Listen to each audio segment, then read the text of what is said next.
Hello, everybody, and welcome to another one of those interviews that we do here on CADS from time to time. And I think this is the first time we've had a returning author come back, apart from our regular guest, our regular part of the team. So, Gareth, how you doing? Welcome Yeah, I'm back. very well. Thanks, Stu. Yeah. Delighted to be back on. All right, so last time we were talking about your book set in the 90s, and this time we're here to talk about Hot Shot Tottenham. Is that right? That is indeed, yeah. Hot Shot Tottenham tells the story of Spurs in the 80s. Excellent. Okay, now just to make things very clear and be upfront with everybody, I didn't even start following Tottenham until '94. I had like a slight interest in football before then, but mainly international. 1990 was probably the first major tournament I can remember. And 1994 was the first one I can remember sitting down and watching like almost religiously. And that was because Mm. we found out I had German blood in the family. So we sat down, we watched Ah, Germany play, and that's how we got it. Klinsmann, all of that. So yeah, you're about to tell me about stuff that I have very little idea about. I've seen bits, okay, and I know little bits. Obviously, some of the players, historical figures, shall we say, mm. that I'm sure will come up tonight. But every so often, again, pops up on YouTube, and I will sit down and I will enjoy watching the slightly blurry pictures, the grainy issues from 1983 or something like that. And yeah, there was some good football being played. So, can you tell me about some of the major figures from that time? For sure, yeah. Okay, so I mean, there are just so many legends, like genuine Spurs legends, that come out of the 80s. And I suppose we should start with Steve Perryman, who isn't just a Yeah, legend of the 80s. I mean, he's a Spurs legend throughout the 70s, and he made his debut in the 60s. So I was fortunate enough, yeah. I was able to speak to Steve for the book and got some first-hand accounts from him about various things. And he was the captain of the cup winning team from 81 and 82. He was the club captain but didn't play in the 84 UEFA Cup final. So he was there throughout it all, really, and he is the leading player, I would have said, of that Hmm. of that whole era. And then of course, Glenn Hoddle, who featured in the subtitle of the book. So the subtitle of the book, Beyond Hot Shot Tottenham, is Spurs in the Yeah. 80s, Hoddle, Hummel, and Hazards, which is a play on words. But Glenn Hoddle is the main picture image on the front of the cover. I think he was probably not only the first footballer I'd ever heard of, but he was probably the first famous person that I can remember being spoken about, as well as the Queen, maybe, like in my house as a. So I was born in 81, so I've got very little first-hand memories, at all of the 80s. But So young, so I, young. I can remember my granddad, who was an Arsenal fan, talking about Hoddle, and I can remember being incredibly amused as a 6-year-old that we also had a player called Waddle, and my granddad also told Yeah. me that we had a player called Twaddle as well. So I would go into school not knowing any differently, telling people that Spurs have got players called Hoddle, Waddle, and Twaddle. So hang on. I mean, this book is it's not just a look back at the players and things like that, but you've actually got interviews with some of those people from that period, which probably makes you stand out, I think. So there are a lot of books out there, maybe not quite so historically accurate, but I don't know of any that have that kind of insight coming from the players as well. No, thank you. It certainly really helps to thread everything together. So the players that I spoke to Yeah. and got first-hand accounts from are Steve Perryman, Clive Allen, Vinnie Samways, Tony Parks, Terry Gibson, who played for Spurs right at the start of the decade, and then Yeah. Guy Butters, who played for Spurs Guy right at the end of Butters. the decade. A lovely, lovely man, Guy. And between them, they really helped just to thread everything together.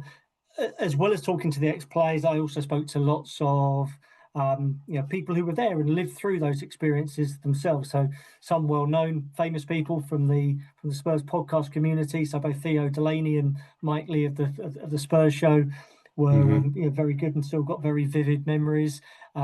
Julie Walsh, who wrote the foreword for his Gascoigne, going to have a crack. I spoke to her, and then also. I mean, last time I was on with you, we were actually there specifically talking about Irving Scholar's role as the chairman, and Yeah. he is undoubtedly one of the leading characters throughout the 80s. But he wrote a book in 92 after he'd left the club, and it was ghostwritten by the esteemed journalist, sports writer Mihir Bose, who I also spoke to and have included interviews and extracts from Mihir within the book. So I felt really, really well supported actually in trying to pull everything together that happened, because what happens a lot with the 80s is that the early part of the 80s is almost immortalised. The double cup winning side, Yeah. the UEFA Cup winning side, which had changed a little bit in 2 years, but largely it was the same core and nucleus of players. And even 85 when Spurs went very close to winning the league. But what I wanted to find out was, well, how do you go from those highs to the real? I mean, Spurs almost dipped into mediocrity, and Venables built the team up again in the 90s, and then we had the near financial ruin. So there are lots of books and there's lots of publications about the early part of the 80s, but nothing that really linked through to what happens to start the 90s, which was my motivation really for doing the book on the 80s. Was having written about the 90s, there were so Yeah. many unanswered questions that I uncovered to try to explain why were the 90s like they were, and really you have to go back into the 80s to get to the very genesis of some of those challenges and issues. Yeah, it's a fascinating era, I think, for Tottenham Hotspur. I mean, you were talking about Irving Scholar, but everything that went on with Hummel and the players that came through, and I mean, my favourite player, I think, of my early time supporting Tottenham was David Howes, and Mm-hmm. he signed on to Tottenham in the 80s, Yeah. made his debut in 86, I believe. Yes. So, I Yeah. mean, just to show that he had that kind of longevity at the club, 9 years later, he was, well, 8, 9 years later, he was still playing and Mm-hmm. performing to a level that made him a part of actually strengthened the side and made them so much better. So I think there's so much for people like me. I mean, I am not a learned person when it comes to Tottenham. I'm a fan. I'm a bit distant from everything because I live over here in France, but I kind of suck up everything I have. I'm like a Hoover for information. So Sure. I think your book will definitely help me out when it comes to that kind of thing. Oh, well, I hope so. I mean, it certainly did for me. It was really revealing. So my first contact with Spurs, say apart from thinking that we had players called Hoddle, Waddle, and Twaddle, was Twaddle. uh, Yeah. yeah, with 1988 was the first time I went to a Spurs game. So I grew up listening to people talking about stories about Ricky Villier's goal and Tony Parks' save and Keith Birkinshaw saying there used to be a club over there. The David Pleat 87 side that could have won 3 competitions and tragically didn't win anything that year.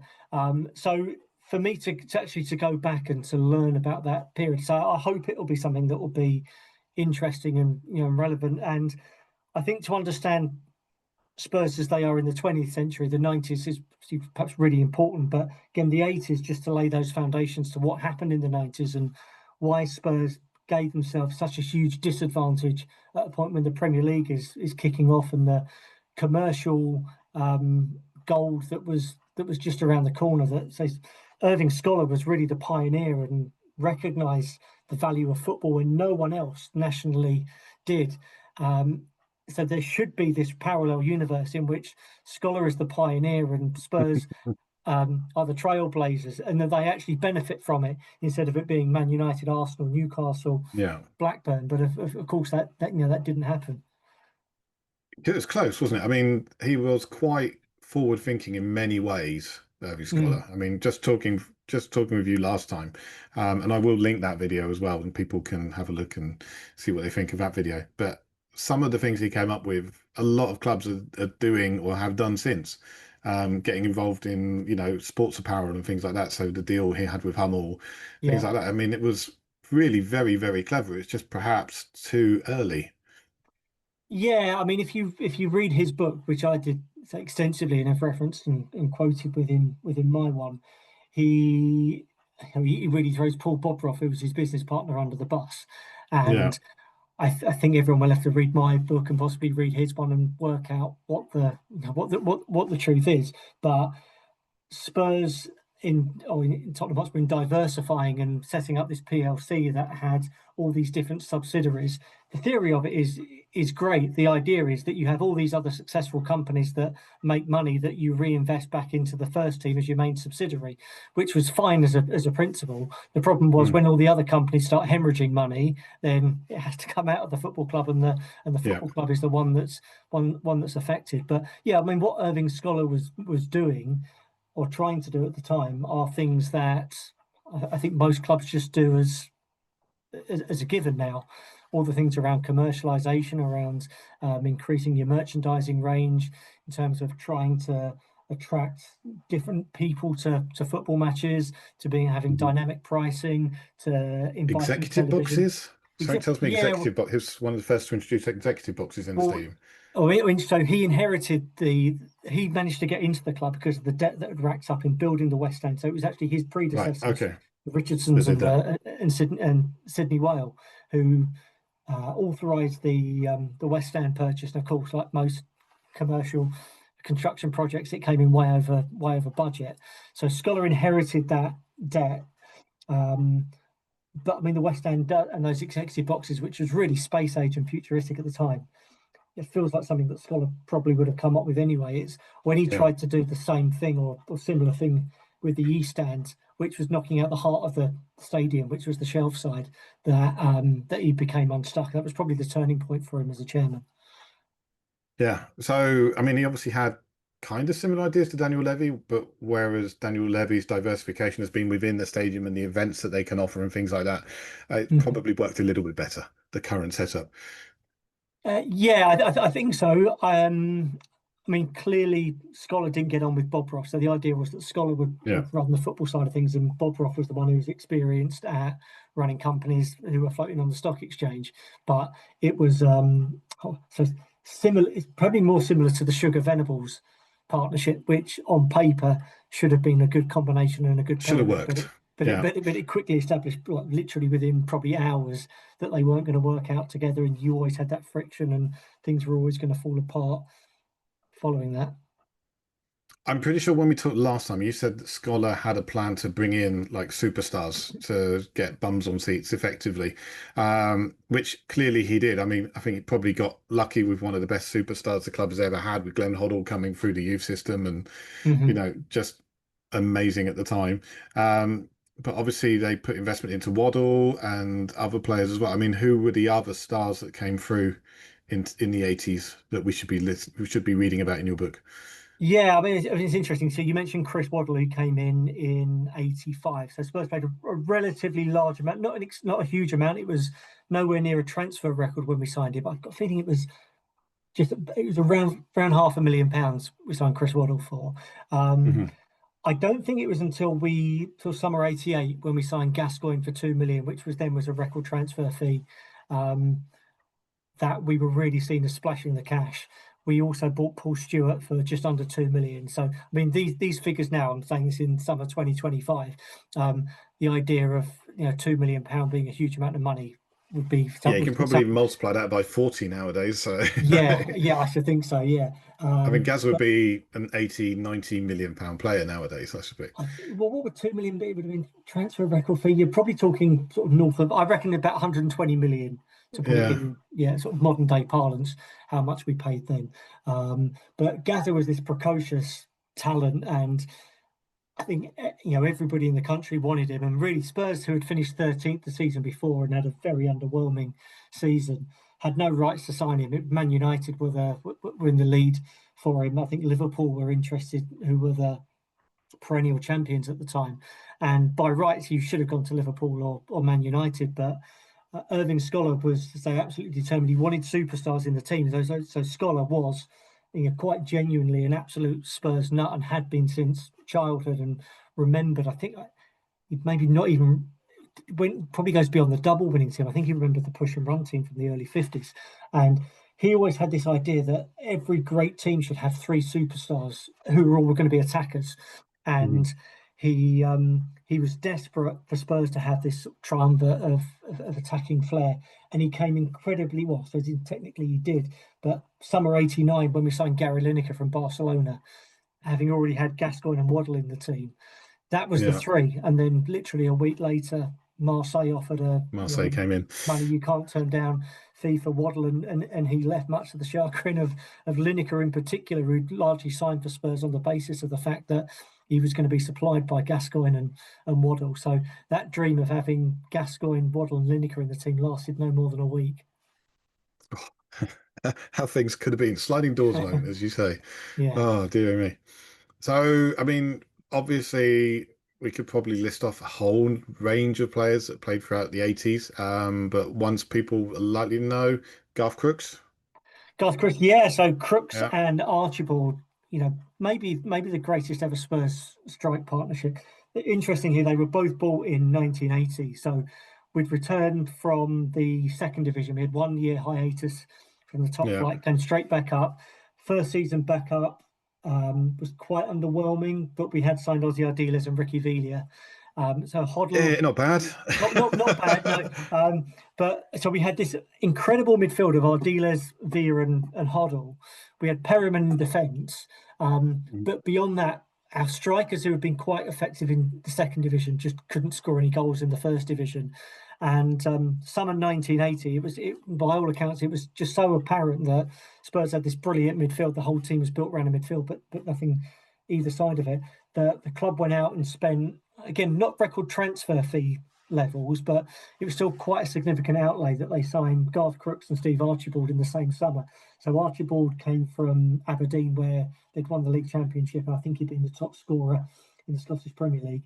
And then Garth Crooks, who was this sort of athletic striker who'd done reasonably well at Stoke, had been in England under 21s, and by all accounts, they just clicked instantly. So I can't remember which way round it is, without having the book in front of me, but one of them set the other one up on debut, and then the other one scored twice in midweek. But the Crooks and Archibald pairing with Hoddle behind them and Ardiles and Villa supplying suddenly meant that Spurs weren't just a team that could create chances and keep the ball well. They were actually able to score goals as well. And then during that season, Keith Birkinshaw, who'd invested a lot into the youth setup, suddenly had the fruit of his labour with so many great players coming through, but particularly Paul Miller, Maxi Miller, who came in defence, and then Graham Roberts, who was signed from non-league from Weymouth, and Roberts and Miller with Perryman, and then Houghton, who come through the youth team as well in defence. Suddenly you've got this brilliant team that's made up, and it was just sort of perfect, really. And they went on to win the FA Cup in, I guess, somewhat fortuitous circumstances in '81, but they did, and that is a game. And Ricky Villa's goal is a moment that's been immortalised in Spurs legend ever since. Yeah, what a goal! What a goal! Obviously, I think it doesn't really take much saying, but Gary Mabbutt came through in the 80s as well. Yeah, he did. He was summer '82, £105,000 from Bristol Rovers, who were in the Bristol, third yeah, division.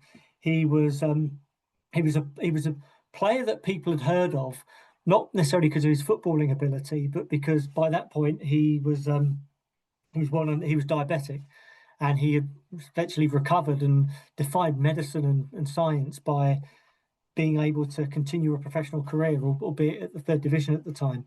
And Spurs signed him. Unfortunately, Bill Nicholson, who'd come back to the club as a scout, was well aware of him. And Gary Mabbutt had written to all first division clubs when his contract, despite the Bristol Rovers asking for a trial. And the only two clubs who had responded to him were Birmingham and Spurs. And he'd gone up to Birmingham initially and effectively signed a contract with them.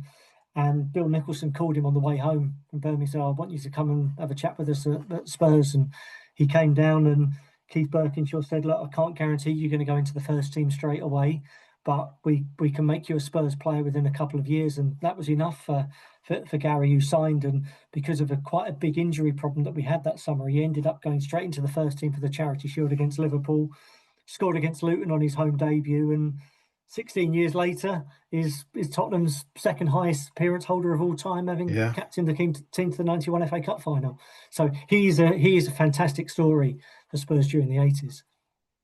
Yeah, I think Gary Mabbutt's one of those guys who, if anybody knows the history of Tottenham, you've got to have like complete and utter respect for the man. I mean, I don't know of any other people with diabetes who have had a top flight career like he has, Yeah. or had at the time. So it's just incredible what he managed to achieve. Yeah, amazing. So come on, tell me a few more names, tell me a few more stories. Let's go. Well, I'll tell you what, there were But not too 83. many, because people need to read the book. All right. Yes, they do. Yeah. So what I will say about the book is that there were 83 players who played in the first team for Yeah. Spurs during the '80s, which Sounds like a really small number, but of course, remember there was only one sub until 1987. So matchday squads were obviously much smaller, and therefore the needs for squads were smaller too. 39 of those 83 came through our youth team, a youth That's setup. incredible. So the one thing that I got from talking to, say, the likes of Terry Gibson, Tony Parks, and Vinnie Samways and Guy Butters, was that the one consistently competent department within the football club throughout the whole 80s was the Yeah. youth department. So I think really special praise needs to go to everyone who was involved in the youth team set up for identifying players. We had a really successful youth team. They were perennial winners of the South East Counties League. They won the FA Youth Cup in 1990, and so many good things came from that. You mentioned David Howells earlier. He and Samways played a really integral part in our 91 FA Cup winning team, and I think a lot of that is just down to the schooling that they had at Spurs from such a young age. Some of the I think some of the players who maybe I hadn't heard of before until I started writing the book, they're some of the interesting ones. Some amazing names in there. Now, people you talked about, Hoddle, Hummel, and Hazard. Talk to me about Hazard. Go on. Yeah, Micky Hazard. I mean, I remember him playing when he came back to Spurs. He had a brief spell where he returned in the 90s. I can't work out whether Micky Hazard is one of the most unluckiest Spurs players in the club's history, actually, because Spurs could have built a midfield around him, even with the qualities that they had. But of course, he came through a couple of years after Glenn Hoddle, who was his idol. So, I mean, actually, Glenn had quite a few injuries. So Hazard did get a lot of games and appearances in, but I just think that whole midfield would have been built around Micky Hazard, such a beautifully gifted player. And I suppose if you were asked to describe the DNA of a Spurs footballer, just go back and look at some of those clips of Micky Hazard, the touch, the vision, the panache. He really was a player that I took to when he came back in the 90s. That would have been a period where if I was playing football in the playground at school, I would have wanted to be like Micky Hazard in 94, but probably the 84 version of Micky Hazard would have been an even superior player. He was very much sold against his wishes to Chelsea in 85. He didn't want to go. He was really adamant that he didn't want to go. He was effectively forced by Spurs to go and talk to Chelsea, who just kept throwing more and more money at him. And this was a So point he he was was going. effectively the anti-Cundy. Yes, I think he was. Yeah. Very much so.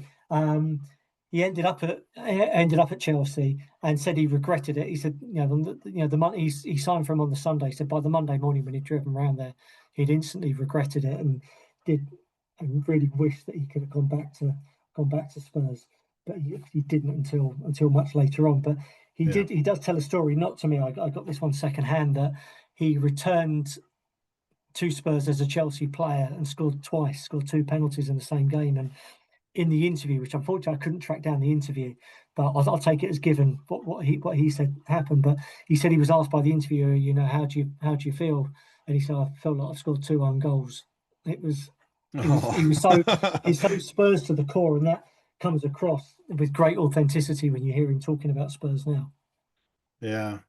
Right. If anybody watching this can find that clip, just put it in. I'll make sure Gareth sees it because he'll definitely please do. Yeah. Okay.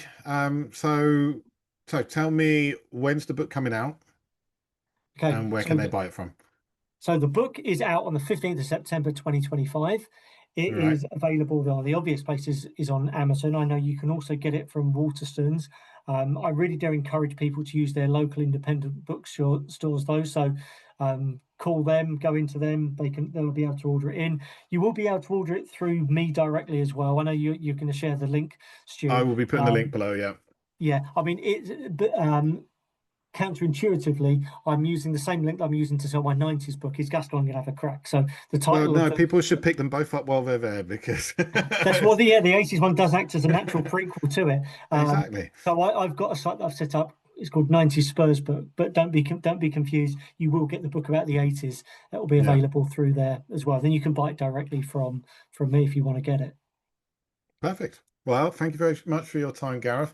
Also, I know you're occasionally on a podcast, right? Yes, that's it. Yeah, yeah, Yeah, yeah. just a little one that probably my favorite Spurs podcast around, I have to say. That's So, very good of you to say, and I know that Milo and Steph will be delighted to hear that, and I know that they and me are big fans of CADS as well. So it's good to know that well, that's there's amazing to hear. Thank you very much. and it's good to know that there's space for all of us. If I can just give another plug, actually, Go um, for it. I don't know I don't know when this is going to be out. This already might be out now, but I'm now starting my own Spurs nostalgia podcast, also called "Is Gascoigne Gonna Have a Crack," which will focus Yeah. mainly on the 90s to start with, but there'll be definitely some 80s crossover for that one. So if it's not out yet at the time you're listening to this, it will be out some point in autumn 2025. Okay, well, as soon as you've got that, you let me know and I'll put the link down below. And also, you've guaranteed yourself a listener. So Thank you very I much. love all that stuff. I love all that stuff. So yeah. Okay, well, Gareth, thank you very much for having a chat with us tonight. And we'll be speaking again, probably talking about a 70s book, I'm guessing, Oh, I coming don't up know about next. that. I'm not sure my marriage will cope with the third book, but Maybe take this one a little bit slower. I don't maybe, yeah. know. Yeah. All right, thanks, Gareth. Have a good one, and yeah, I'll be listening in on both of your podcasts. So yeah, keep going, and yeah, I will be telling my wife that she can add that one to the book list for the Christmas purchasing. Lovely. Thanks, All right, Stu. thanks. Bye.